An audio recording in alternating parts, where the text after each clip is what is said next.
السلام علیکم ورحمۃ اللہ وبرکاتہ۔ محترم ناظرین، آپ دیکھ رہے ہیں پیس ٹی وی اردو۔ میں ہوں جعفر طیار اور پیش خدمت ہے ایک پروگرام اصلاح عقیدہ۔ ہمارے عقائد کے معاملے میں، ہمارے روزمرہ کے معاملات کے بارے میں، جس طرح کی جو صورتحال ہے، کافی سارے رواج کو، کافی ساری مروجہ چیزوں کو ہم نے اپنے عقائد میں شامل کر لیا ہوا ہے یا سمجھ لیا ہوا ہے قصدن یا غیر شعوری طور پر۔ اس ضمن میں یہ پروگرام پیش خدمت ہے اصلاح عقیدہ۔ میری اور آپ کی رہنمائی کے لیے ہمارے پروگرام میں تشریف فرما ہے جناب فضیلت الشیخ ابو انشا قاری خلیل الرحمان جاوید صاحب۔ قاری صاحب، آپ کا بہت بہت شکریہ، اللہ تعالیٰ آپ کو جزائے خیر دے۔ آپ نے پیس ٹی وی کے آنگن میں ہمیں خدمت کا موقع دیا اور ہماری اصلاح کے لیے آپ تشریف لائے۔ میرے آپ سے یہ سوال یہ ہے، پچھلے پروگرام میں اس کے آخر میں ہم نے آپ سے ایک سوال کیا تھا جس کے بعد میرے ذہن میں کچھ سوالات مزید پیدا ہوئے ہیں۔ وہ یہ تھا کہ کیا مردے سنتے ہیں؟ اور آپ کا جو ایک جواب تھا مجموعی طور پہ وہ تقریباً یہ تھا کہ مردے نہیں سنتے۔ آپ کا جواب سننے کے بعد میرے ذہن میں ایک یہ سوال پیدا ہوا کہ جنگ بدر کی طرف ہم اپنی سوچوں کو لے کے جاتے ہیں، اس منظر کو دیکھتے ہیں۔ رسول کریم صلی اللہ علیہ وسلم نے جب کفار کی لاشوں کو ایک کنویں میں ڈالا اور پھر بعد میں ان سے خطاب کیا، اور جناب عمر فاروق رضی اللہ عنہ نے آپ صلی اللہ علیہ وسلم کو مخاطب کر کے عرض کی کہ یا رسول اللہ، یہ تو فوت ہو چکے ہیں، آپ ان سے خطاب کر رہے ہیں۔ اور آپ صلی اللہ علیہ وسلم نے فرمایا کہ یہ سن رہے ہیں اور تم سے غالباً اس طرح کے الفاظ ہیں کہ تم ان سے زیادہ نہیں سن رہے، یہ تم سے، یعنی جیسے تم سنتے ہو ایسے ہی جیسے تم سنتے ہو ایسے ہی یہ سن رہے ہیں۔ تو آپ نے فرمایا تھا کہ مردے نہیں سنتے، یہ تھوڑا متضاد معاملہ نہیں ہے؟ میں نے جو کہا مردے نہیں سنتے، یہ ایک فارمولے کی بات ہے کہ مردے نہیں سنتے، اور جو کچھ چیزیں ایسی ہوتی ہیں جو فارمولے سے ہٹ کر اگر ایک آدھ کوئی ایسا واقعہ آ جائے تو وہ اس فارمولے میں اس اصول کے خلاف نہیں ہوتی۔ جیسے مثال کے طور پر یہ فارمولہ ہے کہ ہر بچہ دنیا میں آنے والا ماں اور باپ کے ملاپ سے پیدا ہوتا ہے۔ دنیا میں آنے والا ہر بچہ ماں اور باپ کے ملاپ سے پیدا ہوتا ہے۔ لیکن ہم یہ گفتگو کر چکے ہیں کہ عیسیٰ علیہ السلام بغیر باپ کے پیدا ہوئے، ان کی ماں ہے، باپ نہیں ہے۔ لیکن کوئی شخص عیسیٰ علیہ السلام کے اس واقعے کو جو ایک استثنائی صورت رکھتا ہے، اس واقعے کو دلیل بنا کر کوئی شخص یہ نہیں کہہ سکتا کہ بچے پیدا ہی بغیر باپ کے ہوتے ہیں۔ اچھا، پھر اس سے ہٹ کر خود حضرت آدم علیہ السلام وہ بغیر باپ اور بغیر ماں، ان کی نہ ماں ہے نہ باپ ہے، بغیر باپ اور بغیر ماں کے پیدا ہوتے ہیں۔ تو اللہ رب العالمین نے اس کے بعد جو نسل چلائی وہ حضرت حوا اور حضرت آدم کے ملاپ سے چلائی، لیکن جو ان کا اپنا وجود ہے حضرت حوا کا اور حضرت آدم کا علیہ السلام، وہ اس فارمولے سے ہٹ کر ہے۔ پھر رسول اکرم صلی اللہ علیہ وسلم سے حضرت عمر کا یہ اعتراض کرنا، سوال کرنا کہ اللہ کے حبیب آپ مردوں سے گفتگو کر رہے ہیں، یہ اعتراض حضرت عمر فاروق رضی اللہ تعالیٰ عنہ کے ذہن میں، دل و دماغ میں کیوں پیدا ہوا؟ اس لیے کہ خود وہ سمجھ رہے تھے کہ نبی کریم صلی اللہ علیہ وسلم نے اب تک جو ہمارا ذہن بنایا ہے، جو تعلیمات دی ہیں، آج کا آپ کا طرز عمل اس تعلیمات کے خلاف ہے، یہ تھوڑا مختلف ہے۔ اور جب یہ سوال اٹھا، پھر آپ صلی اللہ علیہ وسلم کے اس فرمان کے بارے میں سیدہ عائشہ سے جو روایت آتی ہے اس میں یہ صراحت موجود ہے کہ آپ نے فرمایا انہم لیعلمون الآن، کہ یہ لوگ اس وقت، یعنی ہمیشہ نہیں، یہ لوگ اس وقت یہ جان رہے ہیں، اللہ رب العالمین انہیں میری باتیں سنوا رہا ہے، میرے جملے انہیں سنوا رہا ہے کہ آپ نے فرمایا جو کچھ میرے رب نے مجھ سے وعدے کیے تھے وہ میں نے سچے پا لیے، جو تم سے وعدے ہوئے تھے کیا تم نے ان کو سچا پایا؟ یہ اللہ تعالیٰ نے ان کو سبق دینے کے لیے کہ دیکھو تم جس شخص کو ساری زندگی جھوٹا کہتے رہے وہ کتنا سچا نکلا، اور تم جو خود کو سچا کہتے رہے باپ دادا کے دین پر تم کتنے جھوٹے نکلے، اور اللہ تعالیٰ نے اب تمہیں تمہارے سامنے وہ عذاب وہ سب کچھ تمہارے سامنے دکھا دیا۔ ٹھیک ہے۔ دوسری بات یہ کہ اللہ رب العالمین نے جو رسول صلی اللہ علیہ وسلم نے فرمایا انہم لیعلمون الآن، کہ یہ لوگ اس وقت جان رہے ہیں، اس کا معنی یہ ہے کہ یہ کوئی معمول نہیں ہے، فارمولہ نہیں ہے، اس وقت اللہ نے میری بات انہیں سنوانے کے لیے ان کو سننے کی صلاحیت دے دی ہے، اس وقت، نہ اس سے پہلے تھی نہ اس کے بعد ہوگی۔ الآن کے الفاظ اس کو ٹھپا لگا رہے ہیں کہ حد بندی کر رہے ہیں، اس سے پہلے بھی نہیں اور اس کے بعد بھی نہیں، الآن، اس وقت اور آج کی بات ہے، اور اس کے بعد بات ختم ہے، قصہ ختم ہے۔ یہ بالکل سیم ایسی بات ہے جیسے آپ کے برابر میں کوئی چھوٹی سی دیوار ہے یا بائک کھڑی ہوئی ہے اور چھوٹا بچہ ہے وہ بار بار بائک کے اوپر چڑھ جاتا ہے یا دیوار پہ چڑھتا ہے، آپ کو ڈر لگتا ہے کہ یہ گر جائے گا، آپ بچے سے کہتے ہیں بیٹا اس پہ نہیں چڑھو گر جاؤ گے، وہ نہیں مانتا، وہ پھر چڑھ جاتا ہے، آپ پھر کہتے ہو بیٹا نہیں چڑھو گر جاؤ گے، آخر وہ گر ہی گیا، وہ چڑھا اور گر گیا۔ اب آپ تھوڑا سا اس کو سبق دینے کے لیے اب آپ پہلا جملہ یہ کہتے ہیں مزہ آیا، ہم ٹھیک رہے، اب ٹھیک ہے، مزہ آیا، ٹھیک ہے، میں جو اتنی دیر سے سمجھا رہا تھا وہ تجھے پلے نہیں پڑ رہی تھی بات، اب مزہ آیا، اب ٹیں ٹیں کرتا ہے۔ پھر بعد میں جا کے آدمی اس کو اٹھاتا ہے یا جو بھی کرتا ہے چپ کراتا ہے جو کرتا،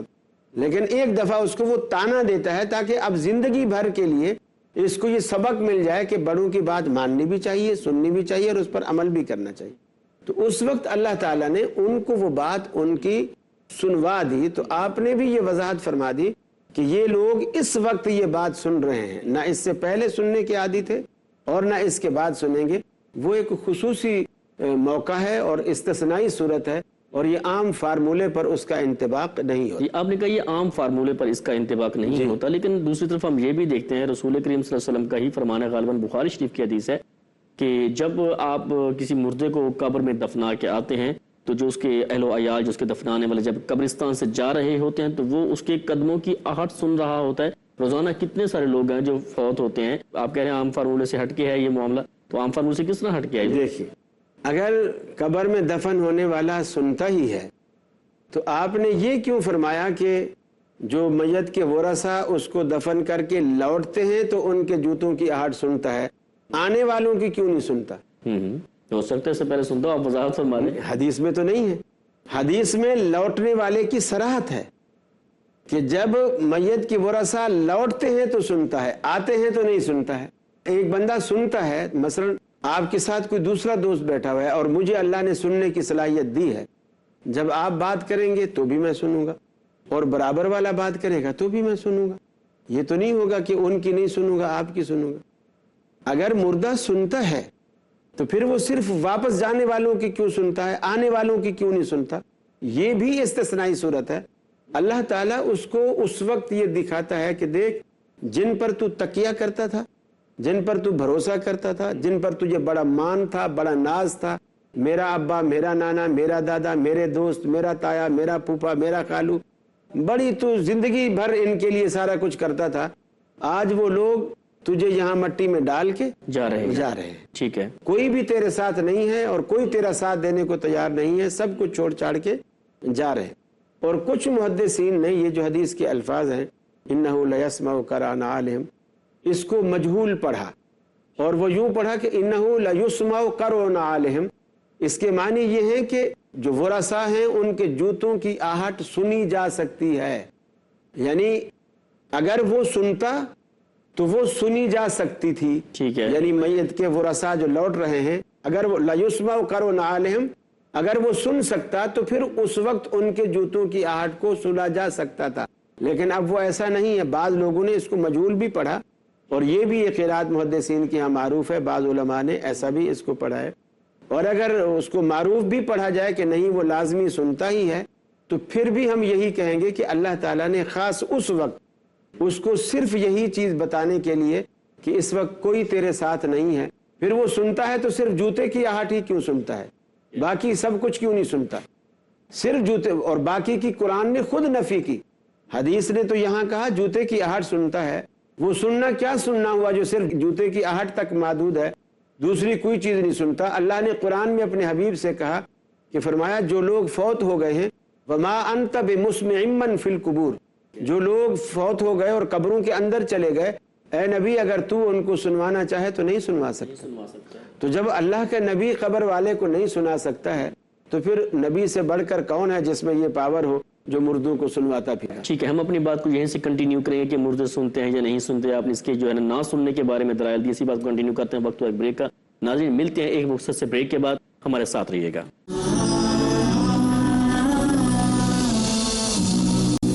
السلام علیکم ورحمۃ اللہ وبرکاتہ۔ اصلاح عقیدہ پروگرام میں ایک مرتبہ پھر آپ کو خوش آمدید کہتا ہوں۔ ابو انشا قاری خلیل الرحمان جاوید حافظہ اللہ ہمارے رہنمائی فرما رہے ہیں۔ کل سب بریک پہ جانے سے قبل ہماری بات ہو رہی تھی سماع موتا کے عنوان پہ کہ مردے سنتے ہیں یا نہیں سنتے۔ اچھا، حتمی طور پہ آپ نے یہ کہا کہ وہ نہیں سنتے، اس کے بارے میں آپ نے دلائل بھی دیے، لیکن آپ اس بات بھی کیا کہتے ہیں کہ وہ جو کہا گیا جب آپ قبرستان میں جائیں تو سلام کہیں، اور آپ کا سلام ان تک پہنچایا جاتا ہے، بلکہ وہ سلام کا جواب بھی دیتے ہیں، کیا یہ حدیث درست ہے یا یہ موقف درست ہے؟ اس بارے میں آپ کیا کہتے ہیں؟ دیکھیے، یہ بات درست ہے کہ جب آپ قبرستان جائیں تو آپ انہیں سلام کریں، لیکن یہ بات درست نہیں ہے کہ آپ سلام اس نظریے سے کریں کہ چونکہ وہ سن رہے ہیں اور چونکہ وہ جواب دیں گے لہٰذا ہمیں سلام کرنا چاہیے۔ قبرستان جا کر ہم وہ دعا پڑھتے ہیں السلام علیکم یا اہل القبور وغیرہ، دعا کے لیے یہ ضروری نہیں ہوتا کہ جس کے لیے دعا کر رہے ہیں وہ سنے، البتہ یہ ضروری ہوتا ہے کہ جس سے دعا کر رہے ہیں وہ سنے۔ اللہ سے ہم دعا کر رہے ہیں اور ان کے لیے کر رہے ہیں، وہ یہ کہ جس طرح ہم نماز پڑھتے ہیں، امام قرات کر رہا ہے اور اس میں کہہ رہا ہے قل یا ایھا الکافرون لا اعبد ما تعبدون، اے کافرو میں اس کی عبادت نہیں کرتا جس کی تم کرتے ہو۔ اب وہ یا ایھا الکافرون جو کہتا ہے کفار کو کہہ رہا ہے، تو وہ کفار کو مخاطب کر رہا ہے، جبکہ اس کے پیچھے سارے مسلمان کھڑے ہیں۔ اس زمانے میں تو چلو کافر تھے جب آیت اتری تھی، سورت اتری تھی، آج تو کافر مسجد میں تو نہیں کھڑے ہوئے، اور امام نماز میں پڑھ رہا ہے تو وہ کس کو سنوا رہا ہے؟ اب قرآن مجید کی یہ سورت چونکہ اسی طرح اتری ہے، اسی صیغہ ندا کے ساتھ اتری ہے، تو ہم اس کو اسی طرح پڑھنے پر مکلف اور مجبور ہیں، یہ عقیدہ رکھے بغیر کہ کافر سن رہے ہیں۔ یہی معاملہ وہاں اس دعا کا ہے، یہی معاملہ اتحیات میں السلام علیک ایھا النبی پڑھنے کا ہے، یعنی اللہ نے یہ دعا ہمیں اسی طرح سکھلائی ہے، ہم اس کو ویسا پڑھنے پر مکلف ہیں، اور اللہ کو سننا چاہیے کیونکہ دعا ہم اللہ سے کر رہے ہیں، تو اس لیے اللہ کے پاس دعا کو جانا چاہیے اور اللہ کو سننا چاہیے، اور پھر کوئی کسی کے پاس اللہ اس کا ثواب پہنچا دے، اس کا فائدہ پہنچا دے، وہ دوسری بات۔ شیخ صاحب یہ دیکھیں نا کہ جب ہم قرآن کریم کی آیت کی آپ نے بات کی ہے، نماز کی حالت میں اگر ہم پڑھ رہے ہیں سورۃ الکافرون کی تلاوت کر رہے ہیں یا گھر بیٹھے پڑھ رہے ہیں، ٹھیک ہے کہ قرآن اسی طرح پڑھنا ہے، باقی معاملات اللہ کے سپرد ہیں، لیکن وہ جو قبروں پہ جا کے مردوں کو سلام کرنے کا معاملہ ہے وہ قبرستان میں باقاعدہ جا کر ہے، اور اس میں تخاطب کا جو آپ نے ندا کی بات کی ہے، تخاطب کا انڈیکیشن ہے، تخاطب کی انڈیکیشن ہے کہ السلام علیکم اہل الدیار، اے ان گھروں کے رہنے والوں تم پر سلامتی ہو، من المؤمنین والمسلمین، اے مومنوں میں سے اور مسلمانوں سے، باقاعدہ انڈیکیشن ہے، ندا ہے، تخاطب ہے۔ تو اس بارے میں اب کیا ہے؟ وہ باقاعدہ قبرستان میں جا کر کہا جا رہا ہے، گھر میں بیٹھ کے تو کوئی نہیں کہتا السلام علیکم اہل الدیار من المؤمنین والمسلمین۔ وہ بھی کہ جب تم قبرستان کے پاس، اب مسجد کی دعا آپ کب پڑھیں گے؟ جب مسجد میں داخل ہونے لگتے جب ہیں، مسجد میں آئیں گے، ٹھیک ہے، گھر میں داخل ہوتے وقت تو مسجد کی دعا نہیں پڑھیں گے، تو وہ قبرستان کی دعا ہے کہ آپ جب بھی قبرستان میں جائیں گے یہ دعا پڑھنی مسنون ہے، آپ دعا پڑھیں گے، یعنی جس طرح ہم گھر میں داخل ہوں گے تو گھر کے داخلے کی دعا پڑھیں گے، بازار میں داخل ہوں گے تو بازار کے داخلے کی، مسجد میں مسجد کے، تو وہ قبرستان کے داخلے کی ایک دعا ہے، وہ دعا ہمیں بتلائیے۔ رہا تخاطب کا معاملہ، تو میں نے آپ سے عرض کیا کہ قرآن مجید میں اسی طرح کہا گیا یا فرعون مسبورا، فرعون کو مخاطب کیا۔ آج امام تراویح میں بھی، نماز میں بھی یہ آیات پڑھتا ہے اور فرعون کو مخاطب نہیں کرتا، ٹھیک ہے، آیت یہ پڑھتا ہے، آیت پڑھتا ہے، لیکن آیت میں تخاطب ہے فرعون سے، آیت میں یا ایھا الکافرون کفار سے تخاطب ہے، جی، لیکن وہ ندا ان کو نہیں کر رہا۔ اللہ نے اس وقت یہ آیت جیسے اتاری، ہم اس کو آج بھی اسی طرح پڑھنے پر مکلف اور مجبور ہیں، جی، یہ عقیدہ رکھے بغیر کہ فرعون سن رہا ہے یا کفار سن رہے ہیں، یہ عقیدہ نہیں رہا۔ اسی طرح یہاں یہی عقیدہ ہوگا، ہم دعا اللہ سے کر رہے ہیں اور اللہ سن رہا ہے، یہ نہیں کہ مردے سن رہے ہیں۔ اچھا چلیں اس بات کا رخ تھوڑا سا بدلتے ہیں، یہ فرمائیے کہ جو لوگ اس دنیا سے چلے جاتے ہیں، فوت ہو جاتے ہیں، ہماری نظروں سے اوجھل ہو جاتے ہیں، ہم انہیں دفنا دیتے ہیں، شہیدوں کے بارے میں اللہ تعالیٰ نے کہا ہے کہ آپ تم انہیں جو ہے وہ مردہ نہ کہو، یہ زندہ ہیں، بلکہ انہیں رزق بھی دیا جاتا ہے اور تم اس کا ادراک نہیں ہے تمہیں، اس بارے میں آپ کیا کہتے ہیں؟ پہلے تو میری بات کا آدھا جواب آپ نے خود دے دیا ہے، وہ یہ کہ آپ نے کہا اللہ کا قرآن کہتا ہے لا تقولوا لمن یقتل فی سبیل اللہ اموات، کہ جو اللہ کی راہ میں قتل ہو جاتے ہیں انہیں مردہ نہ کہو۔ اب ایک بات تو یہ ہے کہ اللہ نے مردہ کہنے سے منع کیا ہے، مردہ ہونے سے منع نہیں کیا، ہونا الگ بات ہے، کہنا الگ بات ہے، کہنا، یہ دوسری دو الگ الگ بات ہے۔ اللہ نے جو منع کیا ہے مردہ کہنے سے منع کیا، ایک بات۔ دوسری بات یہ ہے کہ اللہ کہتا ہے کہ اس کو مردہ نہ کہو جو اللہ کے راستے میں قتل ہو جائے، تو جو قتل ہوتا ہے وہ زندہ ہوتا ہے یا مردہ ہوتا ہے؟ قتل پہلے زندہ ہوتا ہے، پھر قتل ہوتا ہے، بعد میں فوت ہو سکتا ہے، پھر زندہ ہوتا ہے۔ نہیں مطلب دو بھائی کسی جگہ جہاد کرنے کے لیے گئے،